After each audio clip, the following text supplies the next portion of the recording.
राधे राधे, जय श्री कृष्णा।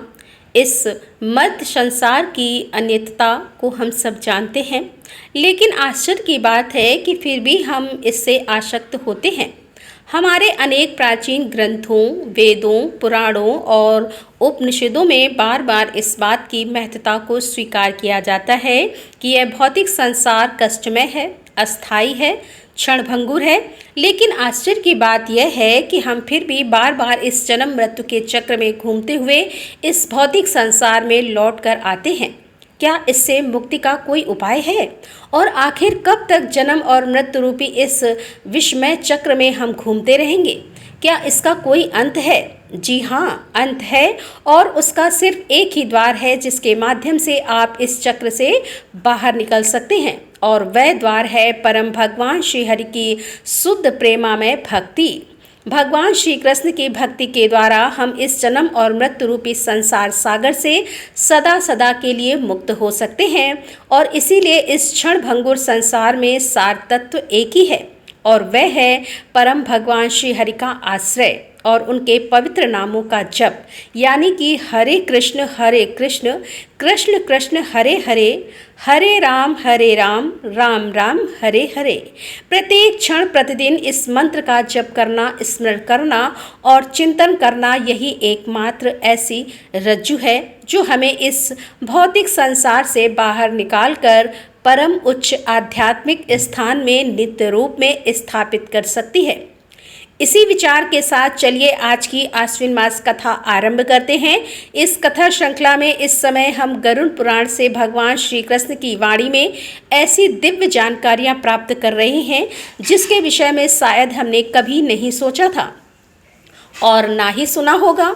तो आइए आज की आश्विन मास व्रत कथा आरंभ करते हैं और चलते हैं इसी कथा श्रृंखला की आगे की कड़ी में। भगवान श्री कृष्ण ने कहा कि हे गरुड़, पति की मृत्यु होने पर जब तक एक पत्नी अपने आप को चिता की भेंट में नहीं चढ़ा देती, तब तक वह स्त्री के शरीर से मुक्त नहीं हो सकती। जो स्त्री अपने पति के साथ सती हो जाती है, वह पितृकुल, मातृकुल और पति कुल, इन तीनों कुलों को पवित्र कर देती है। जो स्त्री पति के दुख में दुखी, सुख में सुखी, विदेश गमन में मलिन, वशना, कृश, काय और मृत्यु होने पर चिता में उसी के साथ जलकर मृत्यु को प्राप्त करती है, उसी स्त्री को पतिव्रता मानना चाहिए। पतिव्रता धर्म का पालन करने वाली स्त्री पति की मृत्यु हो जाने पर अलग से चिता में समारूढ़ होकर परलोक गमन के योग्य नहीं होती। क्षत्रिय आदि सभी सवर्णा स्त्रियों को अपने पति के साथ ही चिता में आरोहण करना चाहिए और परलोक का सुख प्राप्त करना चाहिए। ब्राह्मण वर्ण की स्त्री से लेकर चांडाल वर्ण की स्त्री के लिए पति के साथ चिता में जलकर सती होने का विधान एक समान है। पति की मृत्यु के समय में जो स्त्रियां गर्भ से रहित और जिनके छोटे छोटे बच्चे नहीं हैं, उन सभी को इस सती धर्म का पालन करना चाहिए। हे पच्छिन, मनुष्य के दाह संस्कार की जो विधि है उसको सामान्य रूप से मैंने तुम्हें सुना दिया।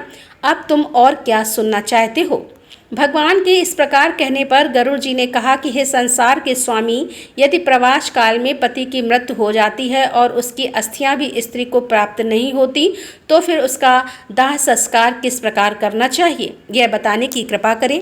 तब भगवान श्री कृष्ण जी कहते हैं कि हे गरुड़, अगर प्रवासी पति की अस्थियां नहीं प्राप्त होती हैं तो मैं उसकी भी सद्गति का विधान तुम्हें सुनाता हूं, और उसमें एक गोपनीय तत्व है, उसे तुम ध्यान से सुनो। जो प्राणी भूख से पीड़ित होने के कारण मृत्यु को प्राप्त होते हैं, जो व्याघ्र आदि हिंसक प्राणियों के द्वारा मारे जाते हैं, जिनकी मृत्यु गले में फांसी का फंदा लगाने से हो जाती है, शरीर की क्षीणता के कारण जिसकी मृत्यु हो जाती है, जो हाथी के द्वारा मारे जाते हैं, और जो विष यानी जहर, अग्नि, वैल और ब्राह्मण के श्राप से मृत्यु को प्राप्त करते हैं, जिनकी मृत्यु हैजा से होती है, जो आत्मघाती हैं यानी खुद आत्महत्या करते हैं, जो गिरकर या फिर रस्सी आदि के द्वारा किए गए बंधन अथवा जल में डूबने से मर जाते हैं। अब उन सब की स्थिति क्या होती है वह तुम सुनो।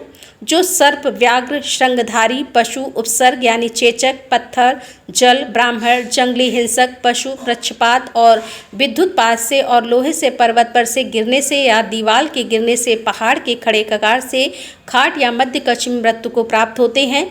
ऋतुमती, चांडाली, शूद्रा और धोबिन आदि त्याज्य स्त्रियों का संसर्ग, शारीरिक स्पर्श या अधरों का पान करते हुए जो लोग मृत्यु को प्राप्त होते हैं, जो शस्त्र आघात से मरते हैं, जो विषैले कुत्ते के मुख का स्पर्श करने से मृत्यु हो जाती है, जिन लोगों की विधि विहीन रूप में मृत्यु हो जाती है, यानी कि अकस्मात किसी ऐसी स्थिति में मरण हो रहा है जब मरणासन्न व्यक्ति के लिए शास्त्रोक्त विधियां संपन्न नहीं हो पाती, तो ऐसा मरण विधि विहीन मरण माना जाता है और इन सभी मरण को दुर्मरण समझना चाहिए।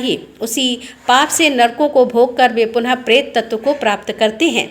ऐसे व्यक्ति का अग्निदाह, उदक क्रिया और मरण निमित्त अन्य कृत्य और औद्योगिक कर्म नहीं करना चाहिए। इस प्रकार से अपमृत्यु होने पर पिंडदान का कर्म भी वर्जित है। अगर प्रमादवश कोई पिंडदान करता है तो वह उसे प्राप्त नहीं होता और अंतरिक्ष में विनष्ट हो जाता है। इसीलिए लोग ग्रह से डरकर उसके शुभछु पुत्र और पौत्र संगोत्री जनों को मृतक के लिए नारायण बलि नहीं करनी चाहिए। ऐसा करने पर ही उन्हें सुचिता प्राप्त होती है, अन्यथा नहीं, और यह यमराज का वचन है। नारायण बलि किए जाने पर अद्वदे कर्म की योग्यता आ जाती है। इसीलिए जिस व्यक्ति का ऐसा दुर्मरण हुआ है या उसकी अपमृत्यु हुई है, उनके लिए नारायण बलि करना आवश्यक हो जाता है। अपमृत्यु होने पर ऐसे प्राणी का शुद्धिकरण इसी कर्म यानी कि नारायण बलि से ही संभव हो पाता है, अन्यथा नहीं, और उसके बाद श्राद्ध इत्यादि कर्म किए जा सकते हैं। नारायण बलि सम्यक रूप से तीर्थ में करनी चाहिए। ब्राह्मणों के द्वारा भगवान कृष्ण के समक्ष नारायण बलि कराने से मनुष्य पवित्र हो जाता है। पुराण वेद के ज्ञाता ब्राह्मण सबसे पहले तर्पण करें। सभी प्रकार की औषधियों को और अक्षत को जल में मिलाकर पुष्प सूक्त या वैष्णव सूक्त का उच्चारण करते हुए विष्णु के उद्देश्य से संपन्न करना चाहिए। उसके बाद दक्षिणा विमुख होकर उस मरे हुए प्रेत और भगवान विष्णु का इस प्रकार स्मरण करें। अनादि निधनो देव शंख चक्र गदाधर अक्षय पुंडरीकाक्ष प्रेत मोक्ष प्रदोभव। हे देव, आप अनादि अजर और अमर हैं। हे देव, आप शंख चक्र और गदा से सुशोभित हैं। आप कभी ना विनिष्ट होने वाले परमात्मा हैं। हे पुंडरीकाक्ष, आप इस प्रेत को मोक्ष प्रदान करने की कृपा करें। इस प्रकार मंत्र जाप करने के बाद वितराग विमत्सर जितेंद्रीय सचिष्मान और धर्म तत्पर होकर उसी स्थान पर भक्तिपूर्वक एकादश श्राद्ध करें। उसके बाद वह सावधान मन से विधिवत जल, अक्षत, यव, गेहूँ और कंगनी का दान दे। उस समय शुभ भविष्य सुंदर बनी हुई सोने की अंगूठी, छत्र और पगड़ी का दान देना चाहिए। इन वस्तुओं के अतिरिक्त दूध, मधु से संबंधित सभी प्रकार के अन्न देने चाहिए। वस्त्र और पादुका संबित 8 प्रकार का पदान सुपात्रों को संभाव से दिया जाना चाहिए। पिंड दान करने के बाद मंत्रोच्चार सहित गंध, पुष्प और अक्षत से पूजा करें। उसके बाद ब्राह्मणों को सम्मान सहित दान दें। शंख, खड़क अथवा ताम्रपात्र में पृथक पृथक तर्पण करना चाहिए। उसके बाद ध्यान धारणा से युक्त होकर दोनों घुटनों के बल पृथ्वी पर अवस्थित होकर बैठकर मंत्रोर पूर्वक उष्ट देवों के लिए पृथक पृथक अर्थ प्रदान करें। पंचरत्न से युक्त पृथक पृथक 5 कुंभों से ब्रह्मा, विष्णु, रुद्र, यम और प्रेत, इन पांचों को स्थापित करना चाहिए। इसके अतिरिक्त वस्त्र, यज्ञोपवीत, मूंग और पदान पृथक पृथक स्थापित करें। यथाविधि उन देवों के लिए 5 श्राद्ध करना चाहिए। शंख या ताम्र पात्र न मिलने पर मृणमय पात्र में सर्व औषध से युक्त त्रिलोक लेकर प्रत्येक पिंड पर अलग अलग जलधारा देनी चाहिए। तिल से पूर्ण ताम्रपात्र दक्षिणा और स्वर्ण से युक्त और पद दान मुख्य ब्राह्मणों को देना चाहिए।